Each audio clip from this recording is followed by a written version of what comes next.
విజయవాడ వరద బాధితులకైతే చంద్రబాబు గారు భారీ సాయాన్ని ప్రకటించారు. బహుశా ఆ దేశ చరిత్రలోనే ఇంత భారీగా సాయాన్ని ప్రకటించిన మొట్టమొదటి రాష్ట్రంగా ఆంధ్రప్రదేశ్ నిలవబోతుంది. గతంలో మనకు తెలుసు, జగన్మోహన్ రెడ్డి హయాంలో వరదలు వస్తే 1000, 2000 చేతిలో పెట్టి 2 టమాటాలు, 2 కోడిగుడ్లు, 2 ఉల్లిపాయలు, 2 పచ్చిమిరకాయలు చేతిలో పెట్టి చేతులు దులుపుకున్నటువంటి పరిస్థితి.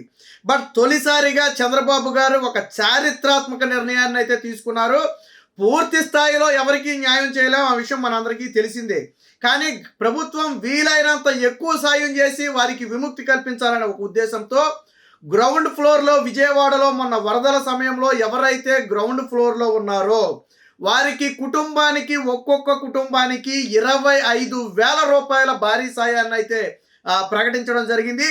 ఇక మొదటి అంతస్తు లేదా అంతకంటే పై అంతస్తుల్లో ఉన్న వారికైతే 10,000 రూపాయల సాయాన్ని ప్రకటించారు. 2 వీలర్స్కి 3 వీలర్స్కి కూడా కొంత సాయాన్ని అయితే ప్రకటించారు. మొత్తంగా దేశ చరిత్రలోనే తొలిసారిగా నిన్న చంద్రబాబు గారు కూడా అదే చెప్పారు. వరద బాధితులకు ఒక్కొక్క కుటుంబానికి 25,000 రూపాయలు ఇచ్చినటువంటి చరిత్ర గతంలో ఎక్కడా లేదు. ఏ కుటుంబానికి ప్రకృతి విపత్తుల సమయంలో నష్టపోయిన వారికి 25,000 రూపాయలు అసలు ఎక్కడా ఇవ్వాల. కానీ మొట్టమొదటిసారిగా చంద్రబాబు గారు ఒక చారిత్రాత్మక నిర్ణయాన్ని అయితే తీసుకున్నారు. దీనికి రాష్ట్ర ప్రభుత్వం మీద కొద్దిగా ఎక్కువగానే బర్డెన్ పడుతుంది. అయినప్పటికీ కూడా రాష్ట్ర ప్రభుత్వం మీద ఆర్థిక భారం పడినప్పటికీ కూడా వారికి వీలైనంత సత్వర ఉపశమనం కల్పించాలి, వీలైనంత ఎక్కువ ఇవ్వాలనే ఒక ఉద్దేశంతో సుదీర్ఘంగా చర్చించిన తరువాత అధికారులతో కానివ్వండి, మంత్రులతో కానివ్వండి, నాయకులతో కానివ్వండి సుదీర్ఘంగా చర్చించిన తర్వాత చంద్రబాబు గారు అయితే ఈ నిర్ణయాన్ని తీసుకున్నారు. ఈ నిర్ణయం పట్ల ఇప్పుడు వరద బాధితులు కూడా సంతృప్తి వ్యక్తం చేసే పరిస్థితి. ఎందుకంటే నా అందరిలాగానే 1000, 2000 చేతిలో పెట్టి చేతులు దులుపుకున్నా ఎవరు అడిగేవాళ్ళు ఉండరు.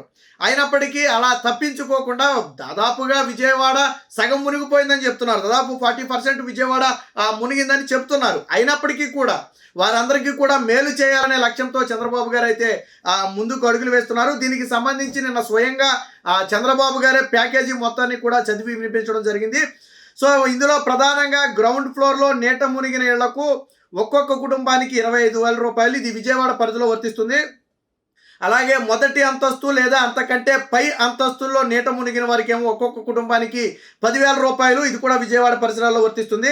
ఇక గ్రౌండ్ ఫ్లోర్లో నీట మునిగిన ఇళ్లకు ఇతర ప్రాంతాల్లో విజయవాడలో 25,000 ఇస్తున్నారు. బట్ ఇతర ప్రాంతాల్లో అయితే గ్రౌండ్ ఫ్లోర్ మునిగిన వాళ్ళకు 10,000 రూపాయల సాయాన్ని అయితే ప్రకటిస్తున్నారు. ఇక కిరాణా దుకాణ హోటళ్ళు వంటి చిన్న చిన్న వ్యాపారాలు ఎవరైతే విజయవాడలో నష్టపోయారో వారికి ఒక్కొక్క దుకాణానికి 25,000 రూపాయలు, అంటే గ్రౌండ్ ఫ్లోర్తో ఇచ్చినటువంటి అమౌంట్కి సమానంగా ఇప్పుడు చిరు వ్యాపారులకు కూడా ఒక్కొక్క దుకాణానికి 25,000 రూపాయలు ఆర్థిక సాయాన్ని ప్రకటించారు. ఇక 40 లక్షల కంటే తక్కువ టర్నోవర్ కలిగినటువంటి ఎస్ఎంఎస్ఈలకు అయితే 5,50,000 రూపాయలు, ఒక్కో ఎస్టాబ్లిష్మెంట్కు 50,000 రూపాయలు ప్రకటించారు. అలాగే 40 లక్షల నుంచి 1,50,00,000 వరకు టర్నోవర్ కలిగినటువంటి వాటికైతే 1,00,000 రూపాయలు ప్రకటించారు. 1,50,00,000 నుంచి ఎక్కువ, 1,50,00,000 కంటే ఎక్కువ టర్నోవర్ కలిగినటువంటి ఎస్ఎంఎస్ఈలకు అయితే 1,50,000 రూపాయలు అయితే ఒక్కో ఎస్టాబ్లిష్మెంట్కు 1,50,000 అయితే ప్రకటించడం జరిగింది. ఇక ముంపు ప్రాంతాల్లో దెబ్బతిన్న ద్విచక్ర వాహనాలకు ఏదైతే స్కూటర్స్ కానివ్వండి ఇవన్నీ ఉన్నాయి, మోటార్ సైకిళ్ళు ఉన్నాయో వీటికి ఒక్కొక్క వాహనానికి 3,000 రూపాయలు, అంటే దాని మరమ్మతుల నిమిత్తం అన్నట్టు 3,000 రూపాయలు ప్రభుత్వం ఇస్తుంది. ఇక ఆటోలు, అంటే త్రిచక్ర వాహనాలు ఏదైతే ముంపు ప్రాంతాల్లో దెబ్బతిన్న ఆటోలు ఉన్నాయో, రోజు జీవనోపాధి మీద వాటి మీద ఆధారపడే వాళ్ళు ఉన్నారో వారికి ఒక్కొక్కరికి 10,000 రూపాయలు అయితే ఆర్థిక సాయం ఇచ్చారు. ఖచ్చితంగా ఇది కొంత ఉపయోగపడే అంశమే. ఇక దెబ్బతిన్న తోపుడు బండ్లు, ఎవరైతే రోడ్డు పక్కన తోపుడు బండ్లు పెట్టుకుని అమ్ముకుంటారో దానికి వాటి స్థానంలో కొత్త తోపుడు బండ్లను ఇవ్వడానికైతే ప్రభుత్వం నిర్ణయించింది. ఇక చేనేత కార్మికులకు ఒక్కొక్క ఇంటికి 25 రూపాయలు, వల ఉన్న ఫిషర్ బోట్లు పాక్షికంగా దెబ్బతింటే, అంటే మొన్న ఫిషర్మెన్స్ ఎవరైతే ఉన్నారో వారి బోట్లు కూడా దెబ్బతిన్నాయి. సో వాటికి పాక్షికంగా దెబ్బతింటే 9,000 రూపాయలు ఒక్కో బోట్కి. అలాగే వల ఉండి నాన్ మోటరైజ్డ్ ఫిషింగ్ బోట్లు, అంటే మోటార్ లేని వాటికి దెబ్బతిన్న వాటికి ఏమో 20,000 రూపాయలు. ఇక వల ఉండి మోటరైజ్డ్ ఫిషర్ బోట్లు ఏదైతే ఉన్నాయో వానికి ఒక్కొక్క దానికి 25,000 రూపాయలు. ఇక చేపల చెరువులు ఏదైతే ఉన్నాయో దానికి హెక్టార్కు 18,000 రూపాయలు. సెరికల్చర్కి హెక్టార్కి 25,000 రూపాయలు. చనిపోయిన ఆవులు గేదెలకు ఒక్కొక్క దానికి 50,000. ఇది ఖచ్చితంగా వారికి ఉపయోగం. ఎందుకంటే ఒక పాడి ఆవు కానివ్వండి, పాడి గేదె కానివ్వండి ఉంటే దాని ద్వారా వాళ్ళు జీవనోపాధి సాగించుకుంటారు. సో దానికి ఒక్కొక్క దానికి 50,000 రూపాయలు, చనిపోయిన వాటికి ఒక్కొక్క దానికి 50,000 రూపాయలు అయితే ఇస్తున్నట్టుగా చెప్తున్నారు.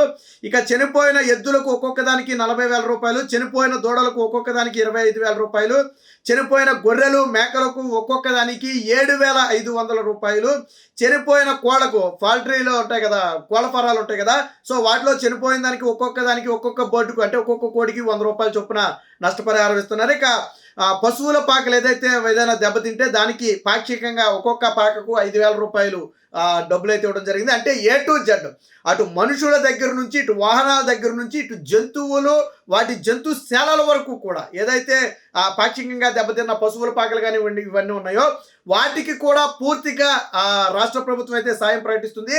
చరిత్రలో ఇంత డీటెయిల్డ్గా అటు పంటకి, ఇటు ఇళ్లకు, మోటార్ వాహనాలకు, అలాగే వాళ్ళ వ్యాపారాలకు, ఇలా అన్నింటినీ కవర్ చేసే విధంగా ఆర్థిక సాయాన్ని ప్రకటించినటువంటి ఏకైక రాష్ట్రం, ఏకైక ముఖ్యమంత్రి చంద్రబాబు గారు. అందులో ఎటువంటి సందేహం లేదు. ఇప్పుడు మీకు ఈ ప్యాకేజీని బట్టి అర్థమై ఉంటుంది రాష్ట్రం మీద ఎంత భారం పడుతుంది అనేది. అయినప్పటికీ కూడా చంద్రబాబు గారు అయితే ఎట్టి పరిస్థితుల్లో ఇవ్వాలని చెప్పి నిర్ణయించారు. ఇక దెబ్బతిన్న మోటార్ వాహనాలకు బీమా క్లెయిములు కూడా అయితే ప్రకటించడం జరిగింది. మొత్తం 9,088 వస్తే దానికి 71,000 కోట్లు, పరిష్కరించిన క్లెయిమ్లేమో 2,345, చెల్లించిన సొమ్ము 6,000 కోట్లు, పరిష్కరించాల్సినవి 6,000 క్లెయిమ్లు ఉన్నాయి. ఇంకా 65,000 రూపాయలు 65,000 కోట్లు అయితే చెల్లించాల్సి ఉంటుంది. సో దీని మీద ఎప్పటికప్పుడు చంద్రబాబు గారు నివేదిక అయితే తీసుకుంటున్నారు. వీలైనంత త్వరగా ఆ క్లెయిమ్స్ అన్ని కూడా అందే విధంగా తీసుకుంటున్నారు. వరద సమయంలో జగన్మోహన్ రెడ్డి రాజకీయం చేయటం తప్ప ప్రజలకు 10 పైసలు కూడా ఇవ్వలేదు. తాను ఇస్తానన్న ₹1,00,00,000 చెక్ ఇప్పటి వరకు ఇవ్వాల. చాక్లెట్లు బిస్కెట్లు పంచినట్టుగా పనిచేసి నేను పేదలకు సేవ చేసి అంటున్నారు. సాధారణంగా వరద తగ్గిపోయింది, ఇప్పుడు నార్మల్ స్థితికి అక్కడికి వచ్చేసింది. సో ఇప్పుడు వారికి ఆర్థిక సహాయం అనేది అత్యంత కీలకమైంది. అందులోనూ రాష్ట్ర ప్రభుత్వం ఇంత భారీగా సాయం చేస్తున్న సమయంలో వారికి తోడ్పాటిస్తే ఖచ్చితంగా అది కూడా బెనిఫిటే, రాష్ట్ర ప్రభుత్వానికి చేయూత. కానీ అసలు వాళ్ళకే ఇచ్చేదానికి, చంద్రబాబు గారు ఇచ్చేదానికి నేను ఎందుకు ఇవ్వాలనుకున్నాడేమో కానీ జగన్మోహన్ రెడ్డి మాత్రం డబ్బులు ఇవ్వడానికి నిరాకరించాడు. రాష్ట్ర ప్రభుత్వానికి ₹1,00,00,000 అయితే ఇవ్వలేదు. ₹1,00,00,000 రూపంలో నేను పంచాను అన్నాడు. ఆయన కోటే పంచాడో లక్షే పంచాడో మనకైతే తెలియదు. బట్ ఇలాంటి సమయంలో ఆదుకోవాల్సిన, అండగా ఉండాల్సిన జగన్మోహన్ రెడ్డి తప్పించుకుని పారిపోయే ప్రయత్నం. మొత్తంగా ఏది ఏమైనప్పటికీ కూడా చంద్రబాబు గారు అయితే దేశ చరిత్రలోనే తొలిసారిగా వరద బాధితులకు భారీ సహాయాన్ని ప్రకటించారు. నేను ఇందాకే చెప్పినట్లుగా అటు మనుషుల దగ్గర మొదలు పెడితే వారి వాహనాలు కానివ్వండి, వారి ఇళ్ళు కానివ్వండి, వారి వ్యాపారాలు కానివ్వండి, వారి పశువులు కానివ్వండి, వీటన్నిటికీ పూర్తి స్థాయిలో ఒక ప్యాకేజీని ప్రకటించడం అనేది చారిత్రాత్మకమైన అంశం. ఇప్పుడు వరద బాధితులు మొన్న ఎంత ఇబ్బంది పడ్డారో ఇప్పుడు చంద్రబాబు గారి ప్రకటన తర్వాత వాళ్ళు అంత సంతోషపడే పరిస్థితి. ఎందుకంటే ప్రభుత్వం చేతులు దులుపుకున్న ఈ రోజులు అడిగేవాళ్ళు లేడు. కానీ చంద్రబాబు గారు అలా కాకూడదని ఒక వినూత్నమైనటువంటి నిర్ణయం తీసుకుని ఈరోజు ఇంత భారీ సాయాన్ని ప్రకటించారు. మొత్తంగా చంద్రబాబు గారు ఇస్తున్నటువంటి సాయం పట్ల వరద బాధితులు మాత్రం పూర్తి స్థాయి సంతోషంగా ఉన్నారు అనడంలో ఎటువంటి సందేహం లేదు.